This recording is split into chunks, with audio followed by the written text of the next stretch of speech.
እውነት እናውራ ከተባለን በኦርቶዶክስ ተዋህዶ ቤተክርስቲያን ውስጥ ከስር መሰረት ጀምሮ ስቲል እስከ ዛሬ ልጁ ክርስቶስ ኢየሱስ ብቻና ብቻ ቢሰበክ ብቻና ብቻ አዳይ ነው ቢባል ብቻና ብቻ አማላጅ ነው ቢባል ብቻና ብቻ ቤዛ ነው ቢባል ዓለም ሁሉ ኦርቶዶክስ የሚሆን አይመስላችሁ? በክርስቶስ ኢየሱስ ስም አነባዋለሁ። አንደኛ ጢሞቴዎስ ምዕራፍ 2 ቁጥር 5 አንድ እግዚአብሔር አለና ደግሞም በእግዚአብሔርና በሰዎች መካከል አንድ አስታራቂ አለና እርሱም ሰው የሆነው ክርስቶስ ኢየሱስ ነው። እርሱም ሰው የሆነው ክርስቶስ ኢየሱስ ነው። በማንና በማን መካከል? በሰውና በእግዚአብሔር መካከል መካከለኛ የሆነ። ገብርኤል ሊሆን አይችልም፣ ሚካኤል ሊሆን አይችልም፣ ማርያም ልትሆን አትችልም፣ ቅዱሳኖች ሰማዕታቶች ሊሆኑ አይችሉም።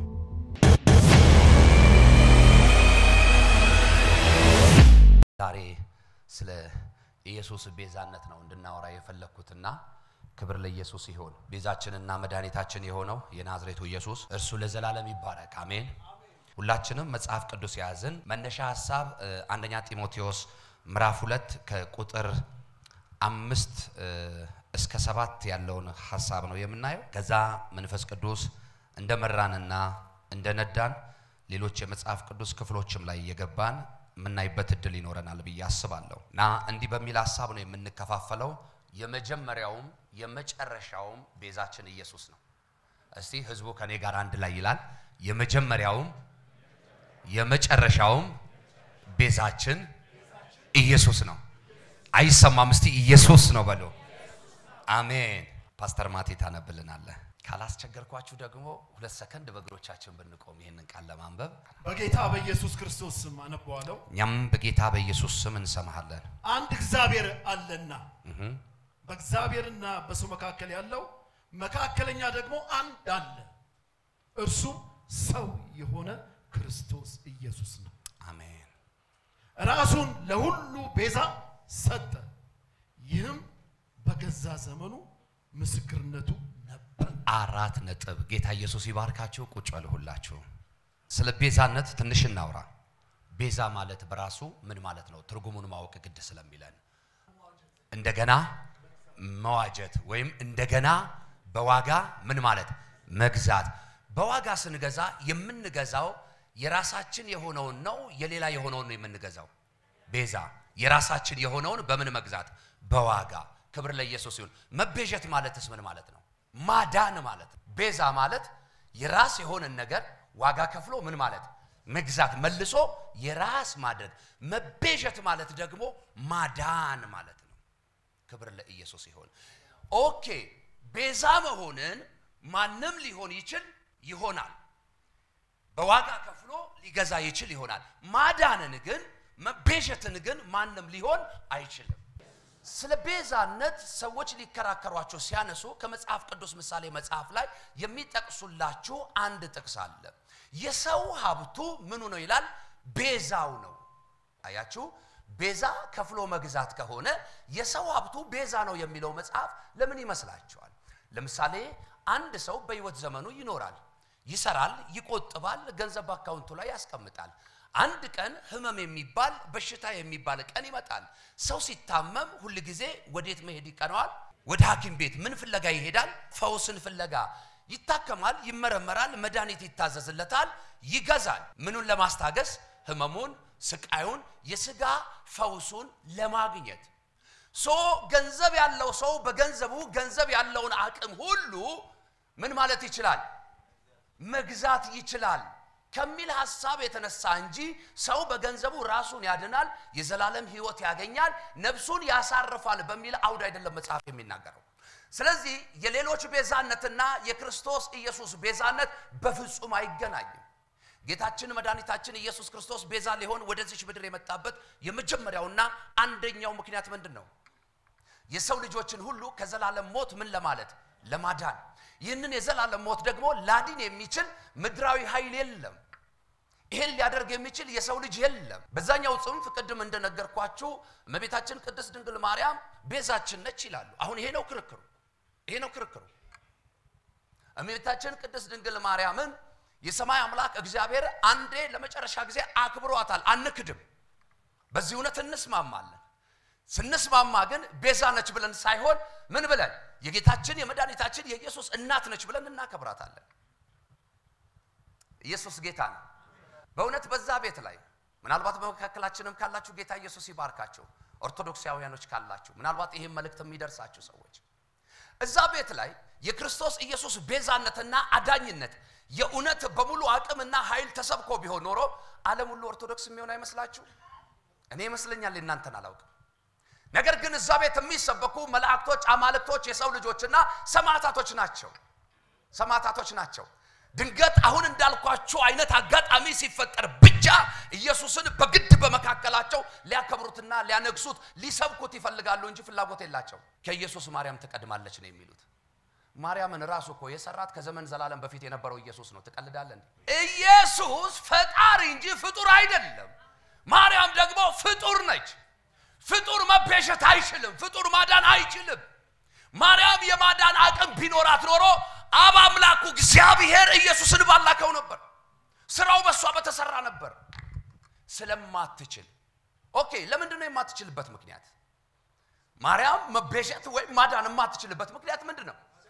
የመጀመሪያ ሰው ነች፣ ሁለተኛ ኃጢአተኛ ነች። ሮሜ ምዕራፍ 5 ከቁጥር 12 እስከ 17 አንብበልን ፓስተር ማቴ ቁጭ እንዳልክ አትቸገር።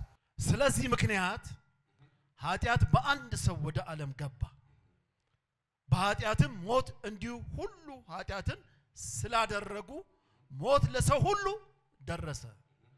ሕግ እስከመጣ ድረስ ኃጢአት በዓለም ነበረና፣ ነገር ግን ሕግ በሌለበት ጊዜ ኃጢአት አይቆጠርም።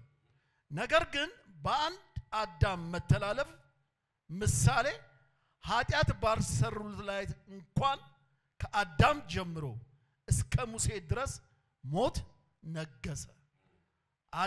አዳም ይመጣ ዘንድ ላለው ለርሱ አምሳሉ ነውና፣ ነገር ግን ስጦታው እንደበደሉ መጠን እንደዛው አይደለም።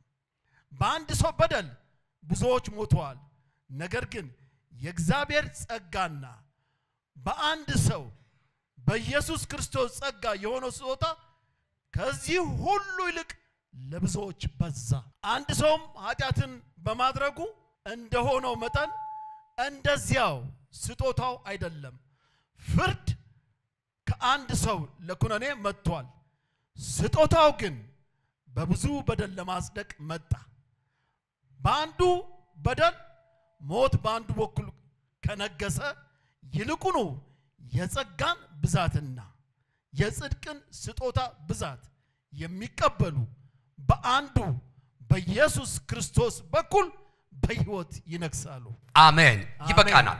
በአንዱ በኢየሱስ በኩል በምን ይነግሳሉ? በሕይወት ይነግሳሉ። ኦኬ።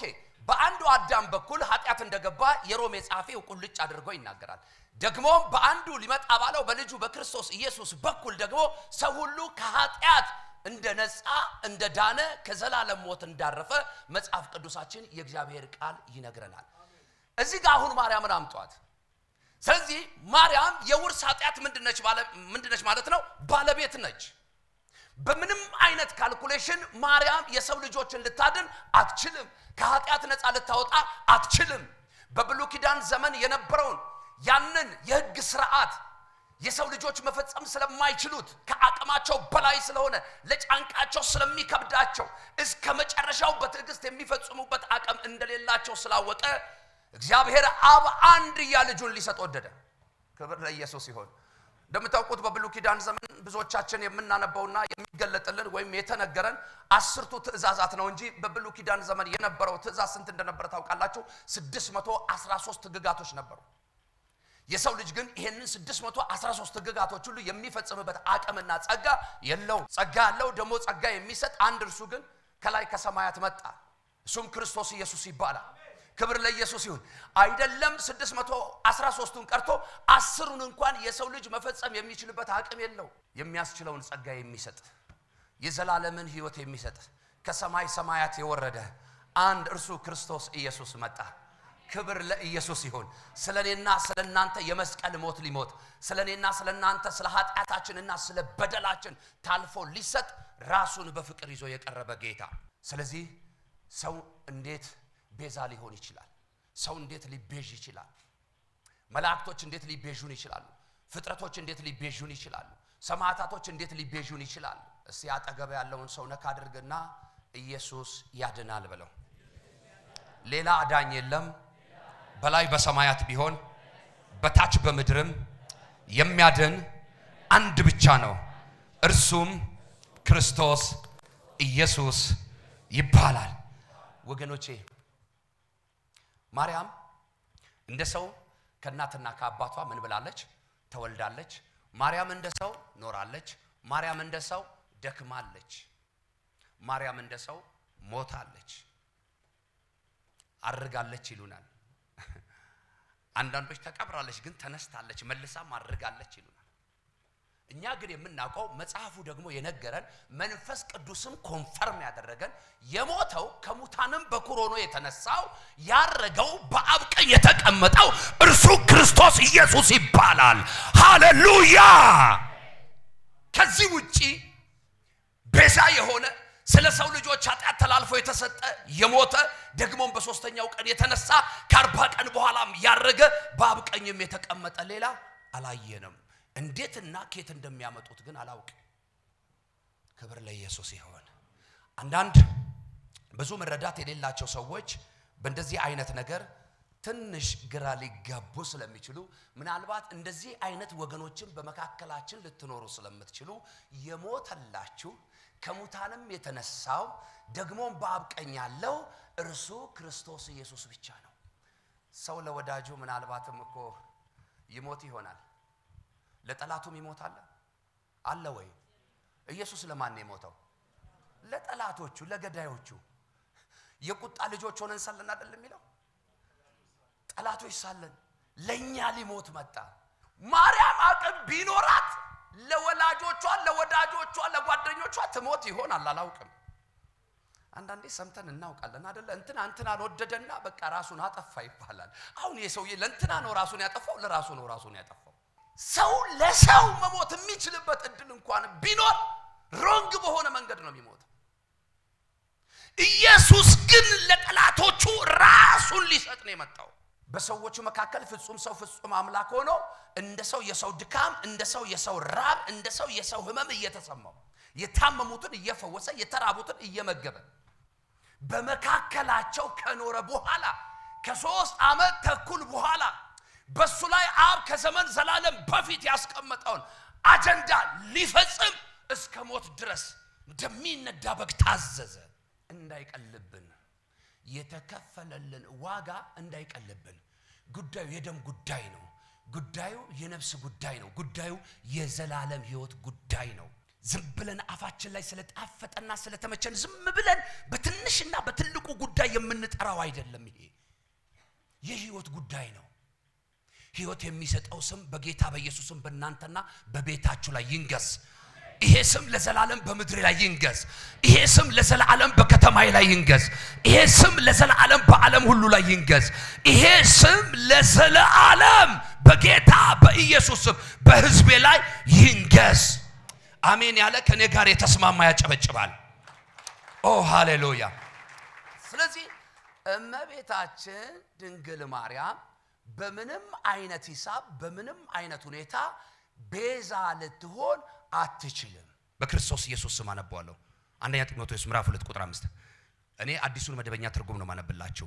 አንድ እግዚአብሔር አለና ደግሞም በእግዚአብሔርና በሰዎች መካከል አንድ አስታራቂ አለና እርሱም ሰው የሆነው ክርስቶስ ኢየሱስ ነው። እርሱም ሰው የሆነው ክርስቶስ ኢየሱስ ነው። በማንና በማን መካከል? በሰውና በእግዚአብሔር መካከል መካከለኛ የሆነ። ገብርኤል ሊሆን አይችልም፣ ሚካኤል ሊሆን አይችልም፣ ማርያም ልትሆን አትችልም፣ ቅዱሳኖች ሰማዕታቶች ሊሆኑ አይችሉም። እኔ ሞራሉን ራሱ ከየት እንደሚያመጡ ለወደዷቸው ሰዎች ፈቅደውላቸው መዝሙር የሚዘምሩላቸው ሰዎች ናቸው። ቅዳሴ የሚቀድሱላቸው ሰዎች ናቸው። ታቦት የሚሰይሙላቸው ሰዎች ናቸው። ማርያም ቤዛችን ነች፣ ማርያም ታድነናለች የሚሉት ያድናል፣ ይታደጋል። እርሱም ለዘላለም በአብ ቀኝ የከበረው ኢየሱስ ብቻ። በቃ መጽሐፍ ቅዱስ የእግዚአብሔር ቃል ሲናገር ሐዋርያት ሥራ ምዕራፍ 4 ቁጥር 12 ላይ እንዲህ የሚል ቃል አለ። እንድንበት ዘንድ ይላል ለሰው ልጆች ሁሉ ከሰማይ በታች የተሰጠ ስም ሌላ የለም። 4 ነጥብ። ከየት አመጣችሁት ኦርቶዶክሳውያን እህቶቼና ወንድሞቼ? ማን ጻፈላችሁ? ማን ነገራችሁ? ማን አስተማራችሁ? የተማርነው የሰማነው ከዚህ ቃል ከሆነ ይሄ ቃል የሚለው ደግሞ መዳን በሌላ በማንም የለም ነው። ዮሐንስ ወንጌል ምዕራፍ 3 ቁጥር 16 ጀምሮ እስከ 18 ስታነቡ በጣም የሚገርም ቃል አለ በዛ ስፍራ ላይ። በእርሱ ነው የሚለው። በማርያም አይልም፣ በገብርኤል አይልም፣ በአቡያ አይልም፣ በኪዳነ ምሕረት አይልም፣ በሚካኤል አይልም። በእርሱ የሚያምን የዘላለም ሕይወት እንዲኖረው እንጂ ይሄ የዘላለም ሕይወት ደግሞ በከንቱ የሚመጣ አይደለም፣ በቀላል የሚመጣ አይደለም። በማመን የሚመጣ በደም ዋጋ የሚመጣ ከሰው አቅም በላይ በሆነ በእግዚአብሔር አቅምና ፕሮግራም ብቻ የሚሰራ ስራ ነው። የዘላለም ሕይወት እንዲኖረው እንጂ እንዳይጠፋ እግዚአብሔር አንድያ ልጁን አንዱነት ልንገራችሁ ራሷ ማርያም የዳነችው በልጇ በኢየሱስ ነው። 4 ነጥብ። because ዓለም ሁሉ የዳነበትን እውነት እየነገረን ነው መጽሐፍ የሚለው እውነት ነው ብለን ካመነን የእግዚአብሔር ቃል ሲናገር ቃልህ ምንድነው ይላል? እውነት ነው። ቃሉ እውነት ከሆነ ደግሞ የነገረን ሁሉ እውነት ነው፣ አምነን ተቀብለናል። ስለዚህ ማርያም ራሷ የዳነችው በልጁ በክርስቶስ ኢየሱስ ነው። እሷ ከዓለም ውጭ ነበረች እንዴ? በዓለም ውስጥ ነበረች አይደል? በቃ እሺ ሉቃስ ወንጌልን አውጣልኝ። ከዳዊት ወገን ለሆነው እሺ ዮሴፍ ለሚባል ሰው ታጨች ወደ አንዲት ድንግል ከእግዚአብሔር ዘንድ ተላከ። የድንግሊቷም ስም ማርያም ነበር። ማን ነበረ? ማርያም። እሺ መልአኩም ወደ እርሷ ገብቶ ደስ ይበልሽ ጸጋ የሞላብሽ ሆይ ጌታ ካንቺ ጋር ነው፣ አንቺ ከሴቶች መካከል የተባረክሽ ነሽ አላት። ያዘው። ጌታ ከማን ጋር ነው አላት? ካንቺ ጋር ነው አላት እንጂ አንቺ ጌታ ነሽ አላላት። ጌታ ግን ከርሷ ጋር እንዳለ መጽሐፍ ነገራት። ቀጥል።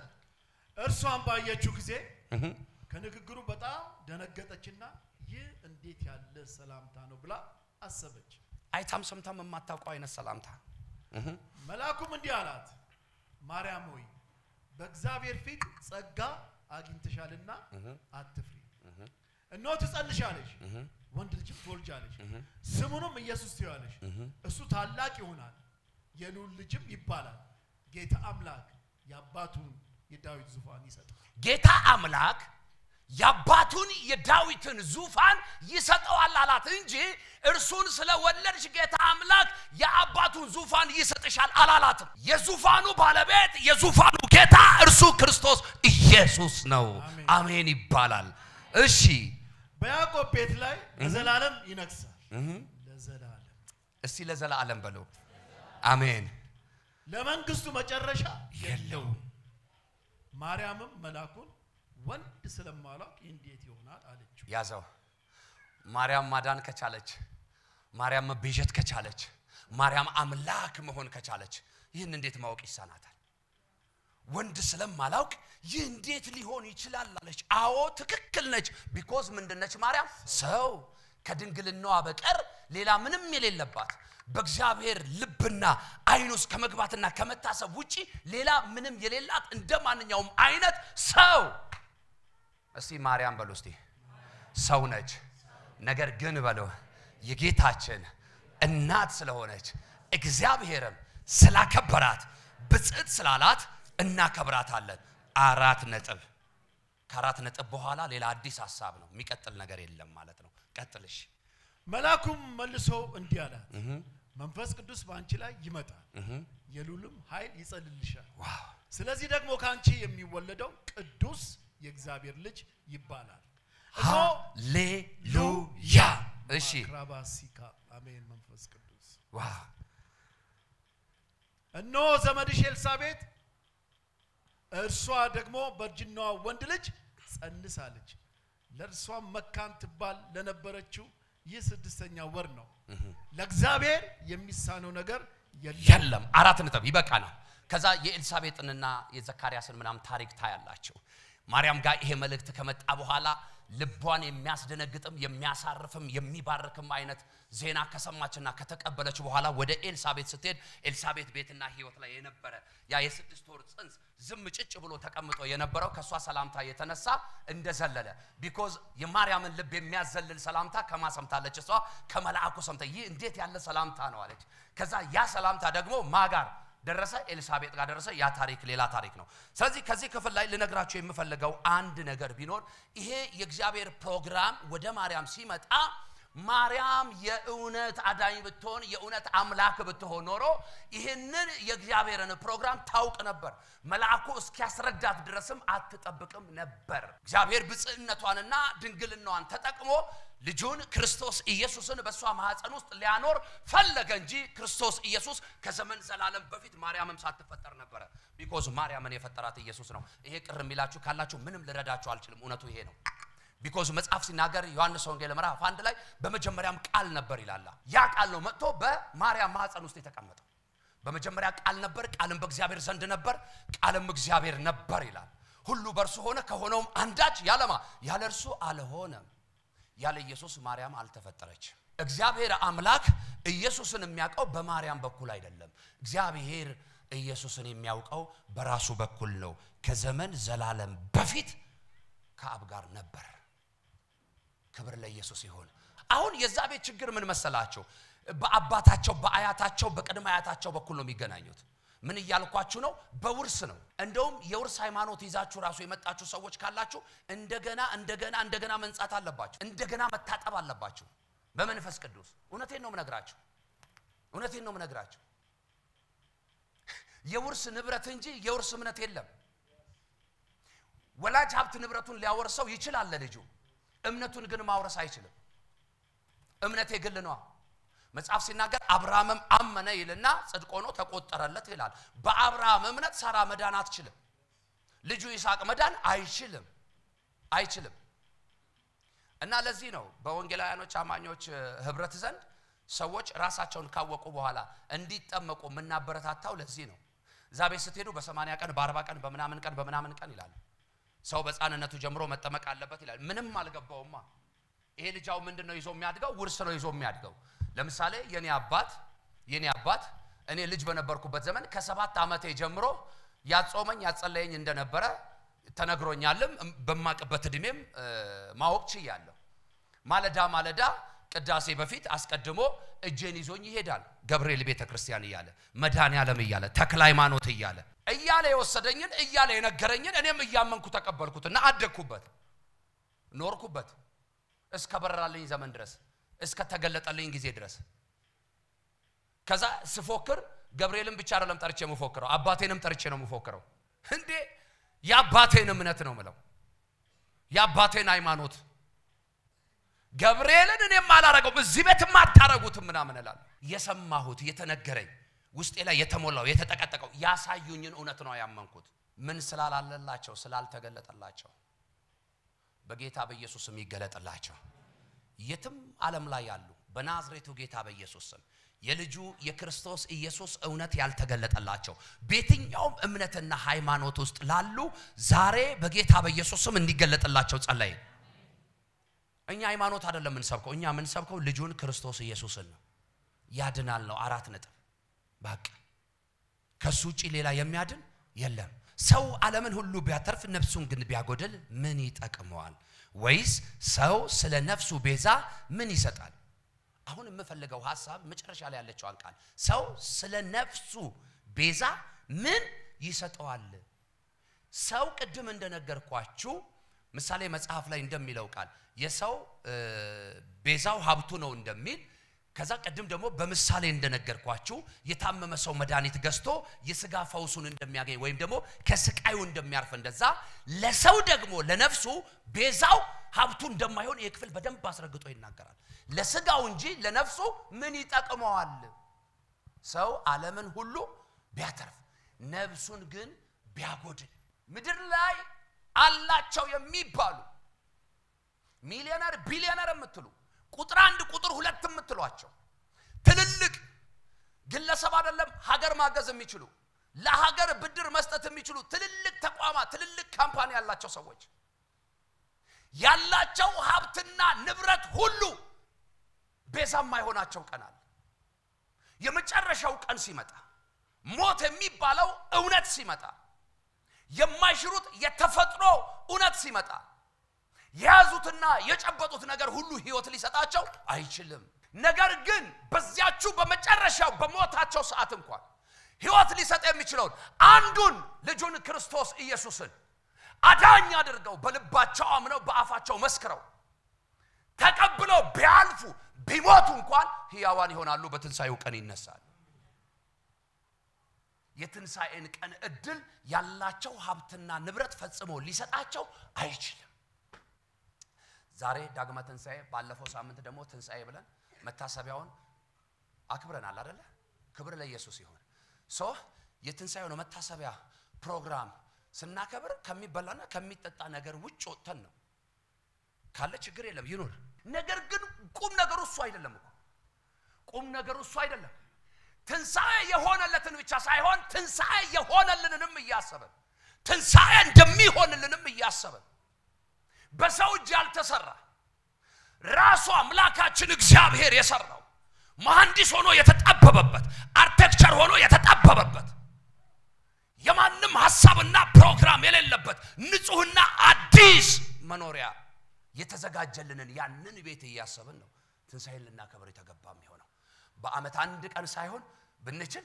365ቱንም ቀን ክብር ለኢየሱስ ይሁን አጠገባችሁ ያለው ንኩትና ይሄ ጸጋ ይብዛል በሉት ይሄ መንፈስ ይብዛላችሁ ሃሌሉያ ክብር ለኢየሱስ ይሁን ስለዚህ ምንም አይጠቅመውም ማለት አንደኛ ቆላስያስ ምዕራፍ 1 ከቁጥር 13 እስከ 14 እርሱ ከጨለማ ስልጣን አዳነን ቤዛነቱንም እርሱንም የኃጢአትን ስርየት ወዳገኘንበት ወደ ፍቅሩ ልጅ መንግስት አፈለሰን ቆላስያስ 1 ከ13 እስከ 14 ጥቅስ ለምትይዙ ሰዎች አያችሁ መጀመሪያ በምን ስልጣን ውስጥ ተይዘን ነበር በጨለማ ስልጣን እጅ ውስጥ ይሄ ነው ቤዛ መሆን ይሄ ነው መቤዠት አያችሁ የርሱ የሆነን ነገር ግን በጨለማው ዓለም በጨለማው ገዢ በዲያብሎስ እስራት ውስጥ በኃጢአት ምክንያት ተይዘን የነበርነው ታንቀን ታስረን የነበርነው ሊፈታንም ሊያስፈታንም መጣ ይሄ ደግሞ በደም ስርየት ካልሆነ በስተቀር ፈጽሞ በምንም አይነት ዋጋ ሊከፈልና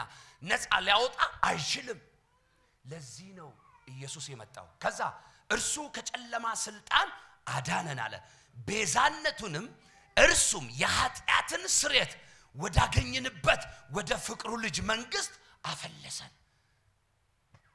ያውን በፍቅር ታቃላችሁ ይሄ ሁሉ ዋጋ ተከፍሎብን ይሄንን ሁሉ ዋጋ ከፍሎልን ታውቃላችሁ ስናስቀይመው እንኳን አንድ ቀን አንተ ትላንት እንደ የከፈልኩልህ አንተ ዛሬ እንዴት ሆነ አይልም አንድ ቀን አቅጣጫ የጠቆማችሁ ሰው ይሄን እኮ በድንግዝግዝ አግኝቸው እኔ እኮ ነኝ ቀን ያወጣሁለት ይላችኋል ሰው አይገርምም ፍቅሩ አይገርምም ክብሩ በዚህ ሁሉ ዋጋ ገዝቶን አንድ ቀን እንደ ሰው ፊት አጥቁሮብን አያውቅም አንድ ቀን እንደ ሰው ፊቱን ከኛ መልሶ አያውቅም ጀርባውን ሰጥቶን አያውቅም አንድ ቀን ባደረግነው ባጠፋነው ጥፋት የሚገባንን ቅጣት ሰጥቶን አያውቅም እሱ ቸር ነው እሱ መሐሪ ነው እሱ ይቅር ባይ ነው ሮሜ መጽሐፍ ምዕራፍ 3 ቁጥር 24 ጥቅስ እየነገርኳችሁ ልለፍ በርሱ ክርስቶስም በሆነው ቤዛነት በኩል እንዲያው በጸጋው ይጸድቃል ኤፌሶን ምዕራፍ 2 ቁጥር 3 በእነዚህም ልጆች መካከል እኛ ሁላችን ደግሞ የሥጋችንና የልቦናችንን ፈቃድ ያደረግን በሥጋችን ምኞት በፊት እንኖር ነበር እንደሌሎችም ደግሞ ከፍጥረታችን የቁጣ ምኖች ነበርን ልጆች ነበርን ይሄንን እኛን ነው ሊያድነን የመጣው ማቴዎስ 20:28 እንዲሁም የሰው ልጅ ሊያገለግል ነፍሱንም ለብዙዎች ቤዛ ሊሰጥ እንጂ እንዲያገለግሉት አልመጣም የመጨረሻ ሐሳቤ እዚህ ላይ ብቻ አንድ ደቂቃ አወራለሁ ኢየሱስ የመጣው ለምንድነው የሰው ልጆችን ምን ሊል ሊያገለግል በመጣበትና በነበረበት ዘመን ሁሉ በዚህ ምድር ላይ ምን ሲል ኖረ ሲያገለግል ኖረ ደግሞ ለዘላለምም ሊያገለግል መጣ ሄደ ቅድም ምንላቸው የሰው ልጆች ግን ሰዎች ናቸው አይደል ማርያም ስትኖር ምናልባት ሰዎችን አገልግላ ሊሆን ይችላል ከሞተች በኋላ ግን ማንንም አገልግላ አታውቅም ኢየሱስ ኖሮ ሞቶም ደግሞ ተነስቶ አሁንም በአብ ቀኝ ተቀምጦ ምን ይያለ ነው እያገለገለ ነው ወገኖቼ እርግጠኛ ሆኜ እነግራችኋለሁ ዛሬ የክርስቶስ ኢየሱስ መቤዠት የደም ዋጋ አቅም ያጣባችሁ ሰዎች ካላችሁ ጉልበት ያጣችሁ ሰዎች ካላችሁ ምናልባት የቀለለባችሁ ሰዎች ካላችሁ እመኑኝ ዛሬ እርግጠኛ ነኝ ይህ የደሙ ኃይል ይህ የደሙ ዋጋ ይህ የደሙ ጉልበት በህይወትና በስጋ ቢሆን በነፍሳችሁ ላይ በስልጣን ይገለጣል ክብር ለኢየሱስ ይሁን ሰው የሆነ የገዛው ዕቃ ዋጋው ካልገባው ለገዛው ዕቃ ትርጉም አይሰጥም ከዚህ ቀን ጀምሮ በጸሎታችሁ ሁሉ ምክንያት ፈልጋችሁ ሁሉ ይሄንን ስም በመድሬ ላይ እየጠራችሁ ይሄንን ስም የሚያግፋፋ ይሄንን ቤዛነት የሚያግፋፋ ይሄንን የሚጋራ የትኛው ምድሬ ላይ የሚሰራ የጨለማ ሐሳብ የተመታ ይሁን ይያላችሁ እንድትጸልዩ አደራላችኋለሁ የጋራውንም ጉዳይ ተውትና የመንግስቱ ጉዳይ ግድ ይበላችሁ ጨርሻለሁ ይሄን ለምታደርጉ ለእናንተ እግዚአብሔር ይባርካችሁ አጨብጭቡ ለጌታ ክብር